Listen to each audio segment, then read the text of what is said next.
الحمدللہ رب العالمین والصلاة والسلام علی سید المرسلین۔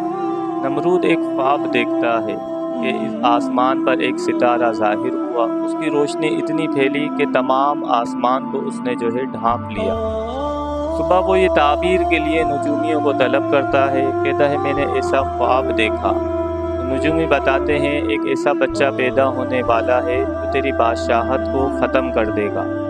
نجومی کی بات سن کر نمرود یہ آرڈر جاری کرتا ہے کہ جو بچہ پیدا ہو اسے قتل کر دیا جائے، لیکن یاد رکھیے فانوس بن کر جس کی حفاظت ہوا کرے وہ شمع کیا بوجھے جسے روشن خدا کرے۔ اللہ تبارک و تعالی حضرت ابراہیم علیہ السلام کی والدہ کو حمل ٹھہراتا ہے اور حضرت ابراہیم علیہ السلام کی پیدائش ہوتی ہے، اور ابراہیم علیہ السلام ہی بڑے ہو کر نمرود کی بادشاہت کو ختم کر دیتے ہیں۔